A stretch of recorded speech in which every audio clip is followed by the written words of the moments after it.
Hey guys, this is Jenna Parr here, and this is my single, Break Me.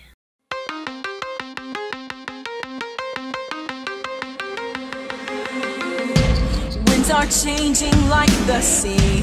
When the world is crumbling, I'm reminded of who you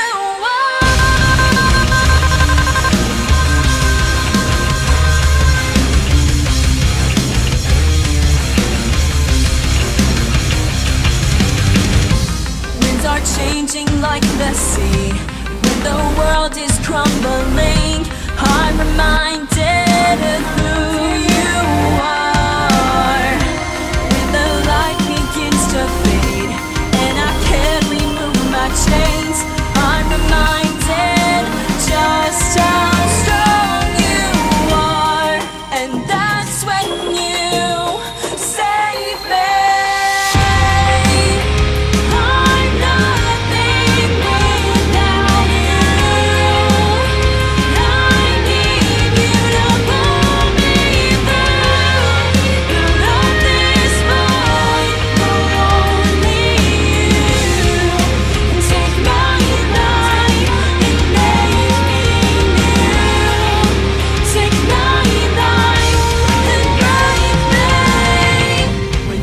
Closes in on me and I cannot find my way, I'm reminded of who you are.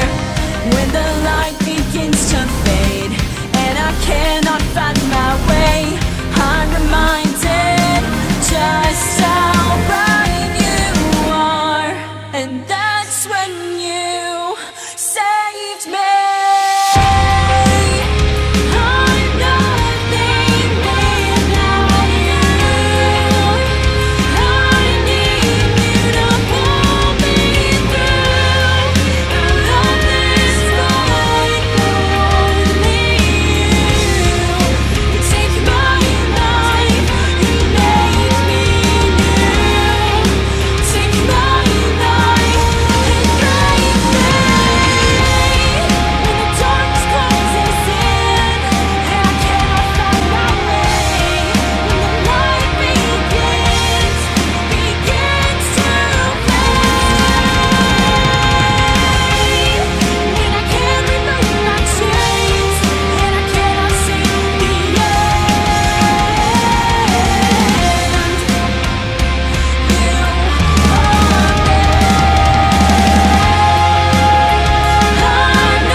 Before we take a deep dive into this interview and see where it is that God takes us, can you tell us where you're from? So I am from a very small town in southeast Georgia. It's called Blackshear. And how many traffic lights are there in Blackshear? Let's see. 1, 2, 3? Three four? traffic lights. Okay. Three or four? And do you have a Taco Bell there too? We did at one point several years ago, but it's gone now. But we do have a McDonald's, a Burger King, and a Dairy Queen. So you're moving up in the world there in Blackshear. We are. We're moving up. We recently got the Dairy Queen about a year or two ago. So your song that we just featured, Break Me, is very powerful in two different ways. First of all, it's heavy, and I like that. And our Boston Terrier, that's our mascot here at the Get Real podcast, Mac the Metal Dog, totally approves of Break Me. He absolutely loves it. I love it, but it's also very powerful in that it's got a very strong message of break me. Now, if I went out to Walmart and met somebody, I said, hey, I can't wait to be broken, they would probably sign me up for some psychiatric help on a couch somewhere. So what do you mean when you sing Break Me, and what sparked the inspiration for this song? So to start with the writing part of the song, it actually was a label mate of mine. His name's Matt Lane from the band Heroes Dawn. He actually initially came up with the idea and a few of the lyrics, and we talked back and forth about it. And I just fell in love with the idea and the song and everything. I mean, we've written together on a few songs, so I just really thought the message was so strong and really just really bonded with it. So as far as asking God to break me, as humans, we can all be very selfish. I know I can be selfish, and I'm very hard-headed. You can ask anybody. I'm super hard-headed and stubborn, but we all want our ways. We don't always want to follow God's ways. So every once in a while, we need to be broken down to be reminded that God's the one in control, and it's His will over our own. Even though it may suck and it may be really hard, but sometimes we need that hit in the head a little bit to be reminded who's in control. So, and then from there, we can be built back up in Him. So. And what would you say then, theologically? We're gonna talk about this here for a second. What is the difference between being broken by God and then being broken down by a person or a man? What would you say, in your opinion, and from your experience? So I would say, as far as if you're broken down by God, I think that it is done with good intentions. We can't always see the bigger picture, but God can. So, in my mind, if there's ever really troubling times, or if I feel like God is trying to break me down, it's just so I can be built back up in a better, stronger way. But whenever another person tries to break you down, I feel like that's definitely out of their selfish desires, or they may be jealous for some reason, or, they have their own, they just have their own reasons, and they're all selfish reasons. So I just feel like it's a lot more of an evil thing if another person tries to tear you down. I would have to agree with that, because in the times that God has broken me down, it's always led to Him moving more in my life after the breaking, and me being able to minister to others and to be able to share with others. And then when I've had people try to break me down, it's always turned into, I would say, a condemnation. It's turned into a guilt, and actually even, I have to admit it, it's even turned into a depression in a lot of ways. So the way that I've seen it, Jenna, and maybe you've seen it this way too, when God works on me, it leads to life. Yeah. And then when somebody else tries to do God's job for Him, it leads to death. All too often, I think we try to play the role of the Holy Spirit in trying to change people when it's the Spirit's job to actually do that. And I find that song very, very appropriate for this time that we're living in, because a lot of people, God is moving on them in very different ways right now, and using these circumstances to break them. And it's amazing the stories and the testimonies that I've heard of people being changed and moving into areas of ministry and new areas of relationship with Jesus that they've never moved into before until that breaking.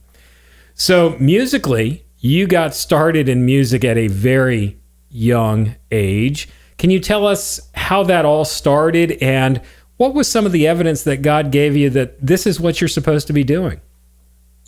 So like you said, obviously, very, very, very young age, I have been singing for pretty much as far back as I can remember. Grew up in church, was in the children's choir, and then I led the youth praise band for several years. And I still now sing on Sunday mornings, help lead worship at my church. So music has always just had a really special bond with me. And even when I was like 9, I started taking piano lessons and took those for 10, 11 years. So music has just always meant a lot to me.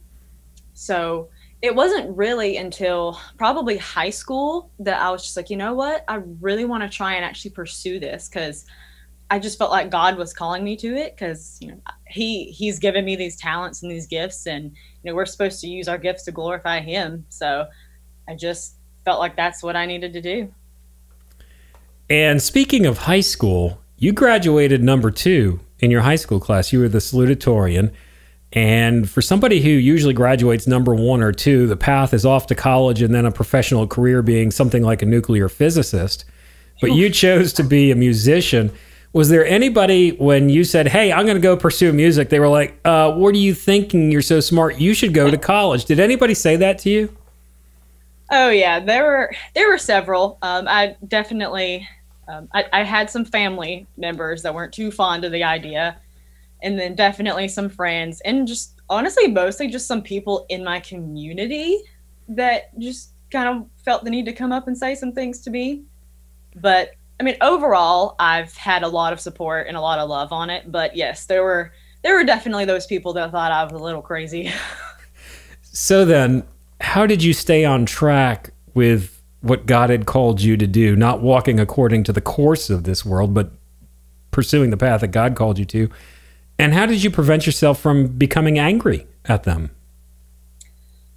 Well, as far as not trying to hold a grudge against certain people, I try to look at it from their perspective of things, because deciding to pursue music isn't the normal thing, especially around here from a small town.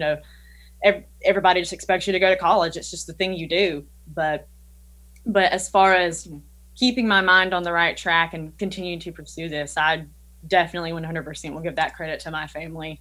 I have the most awesome parents that have supported me 100% through all of this since, ever since I was a little kid saying that I wanted to be a singer. They've always 100% wanted me to pursue my dreams.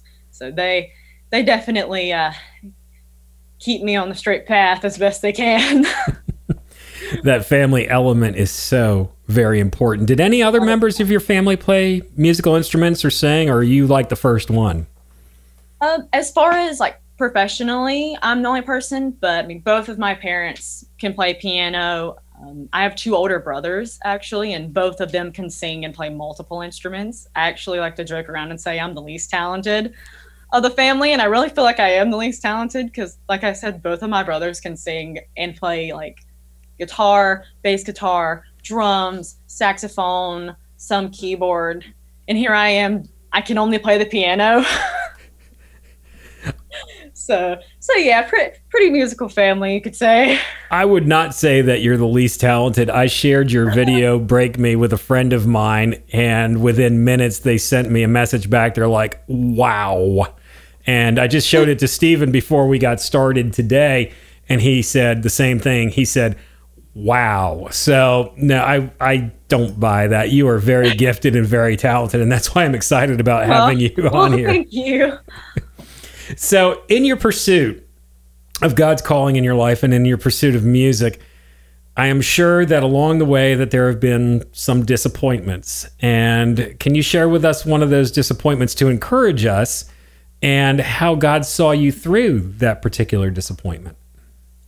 So one funny thing is I feel like a lot of people's answer for this, as far as music industry, would probably be this year because of COVID. Literally no concerts have really been able to happen, but I actually have been very, very blessed that I just happened to put my album out in January.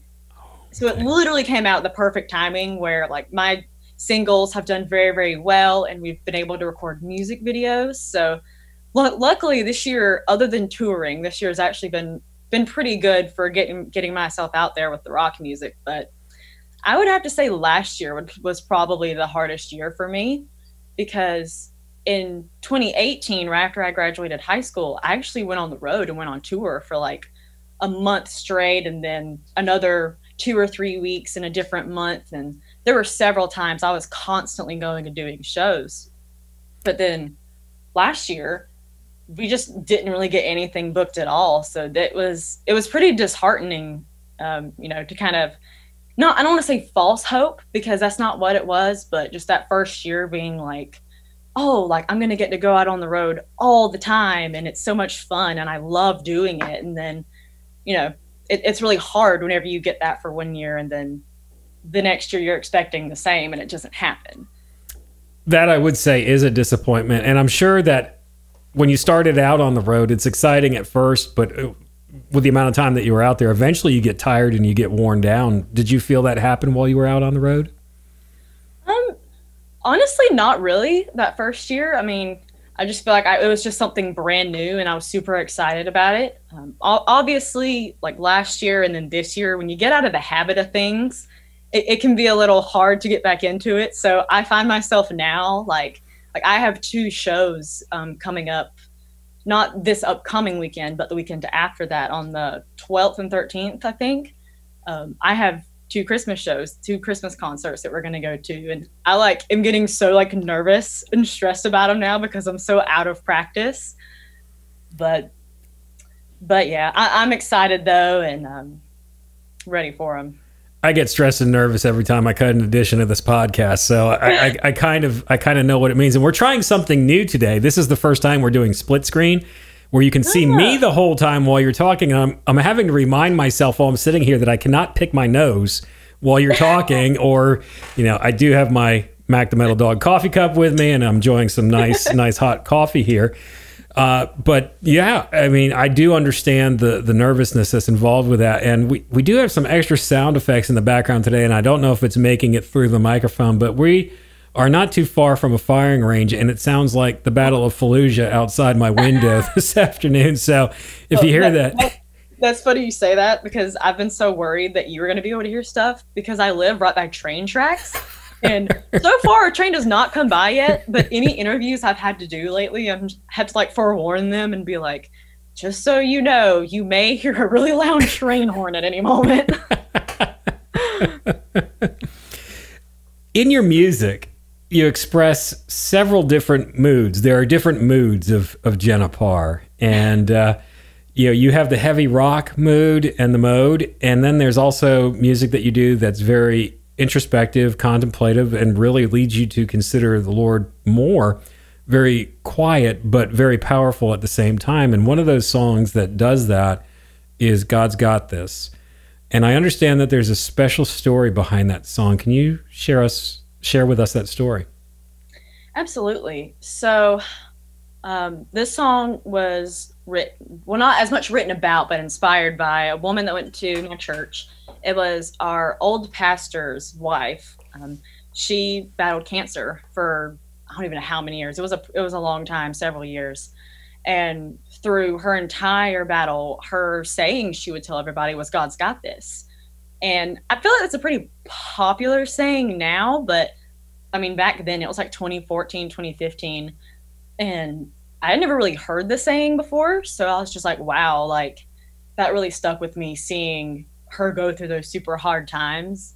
But yet anytime you saw her, she had the biggest smile on her face.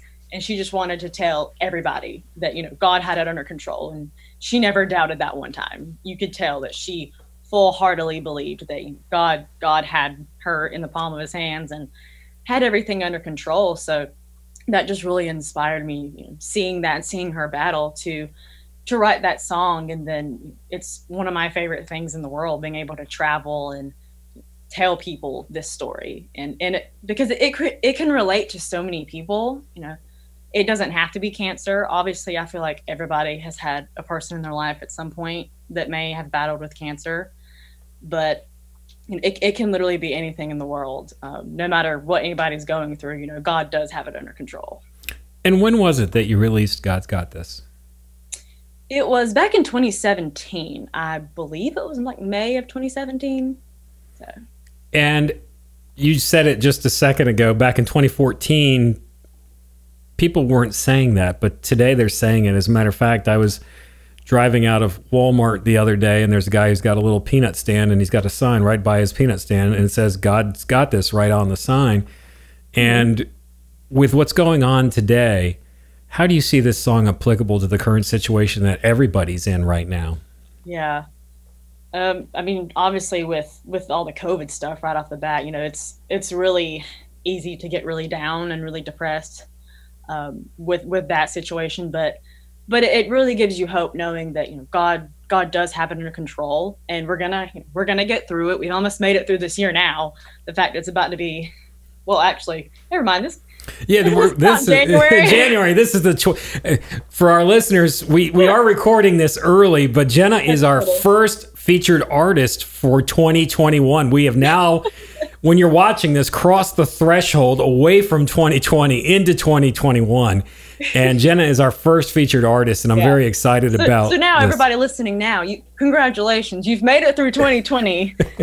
Pretty bad year, but like I was saying, though, with everything going on and everything everybody's been through this year, and the fact it's election year and just everything going on, it really does bring you hope to know that God does have it under control. And I know for me personally, the past few months have been really hard for my family. We lost my great grandma and my grandpa recently, one to cancer and one to just natural causes. But it, it really does just give you some hope and gives you some light in the darkness right now, knowing that we may not see the bigger picture, but God does.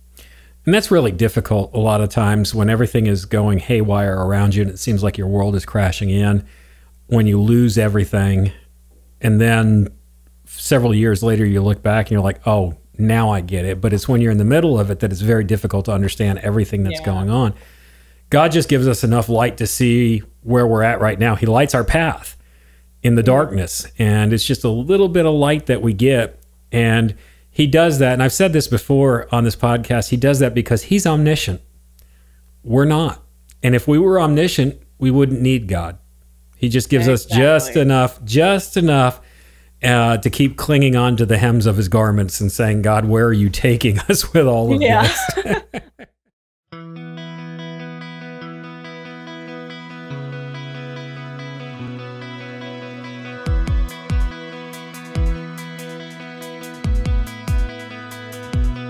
All the voices in her head, she can't seem to get away.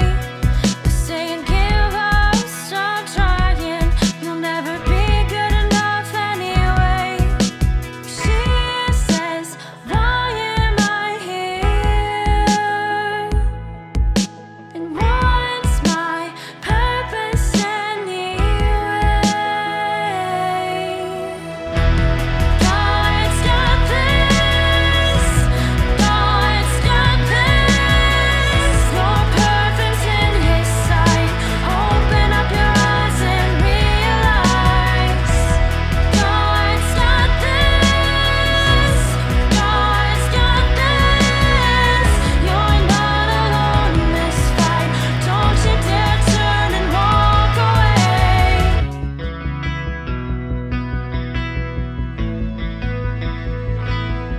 The next day she goes to school and she doesn't feel the same. Someone's working on her heart and she knows his name. She says, why am I here? And what's my purpose anyway? God's got this, God's got this.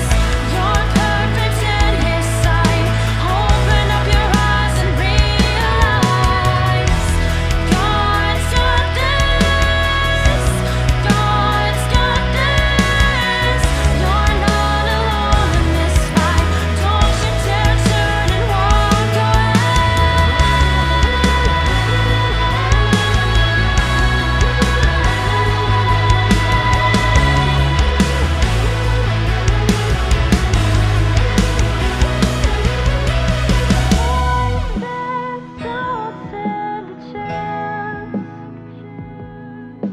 She's got God on her side, and he will never fail her. He gives her a purpose in life. God's got this, God's got this. You're perfect in his sight. Open up your eyes and realize God's got this. My God, he's got this. You're not alone in this fight. Don't you dare turn and walk away.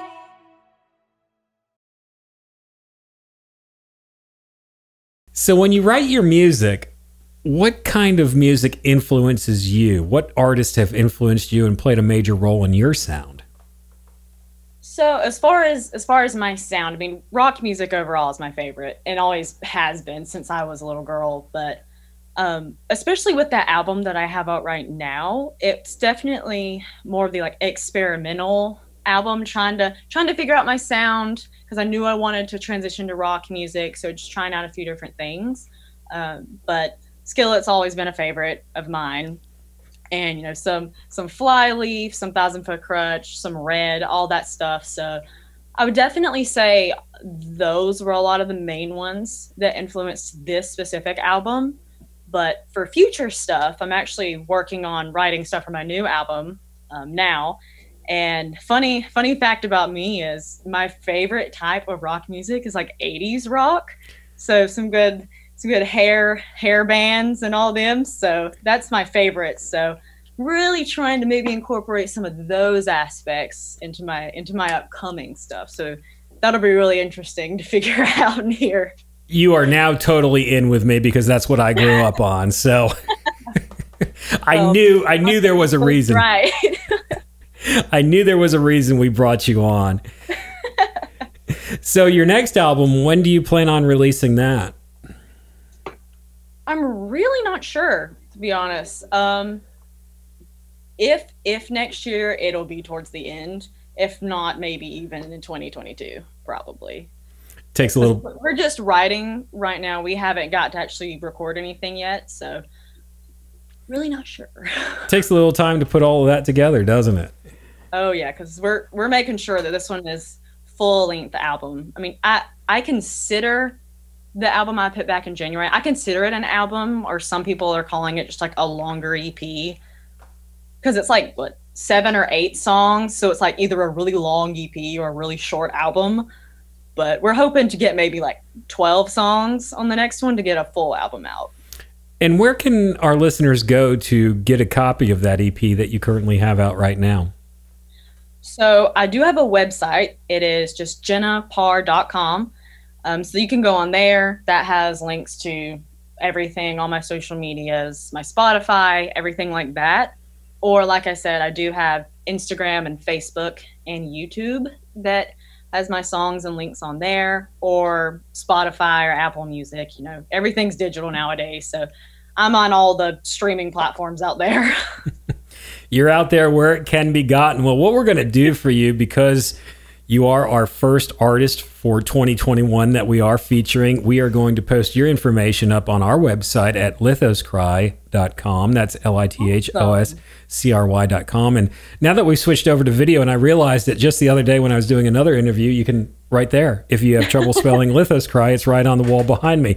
We didn't put it back there for that purpose. It was just an empty wall space, but I figured it would look good there, so we put that there. Perfectly now. Thank you. Yeah, it does work. It does work great. So this is Jenna Parr. She is our first artist of the month for the year of 2021 in the month of January. And if you want to find out more about her, you can go to our website at lithoscry.com. LITHOSCRY.com. Or if you have any questions for me, you can reach out to me at lithoscry@gmail.com. And Jenna, do you have an email address that people can reach out to you if they have a question? I do. You can go to, I actually have 2. So there's just jennaparrmusic@gmail.com, you know, which is pretty simple. But then I also have one that's just jennaparr99@gmail.com. You know, like everybody else, having 50 billion emails. So you can reach me on either one of those. Gets kind of crazy sometimes with all the emails that we all have. So, Jenna, thank you so much for joining us, and we look forward to talking to you again and seeing what comes out in the near future. Well, thank you all so much for having me and just, you know, for doing this. It's been so much fun. Thank you. And for our listeners and viewers, peace out and rock on, people. Until next week, we'll be back. lithoscry.com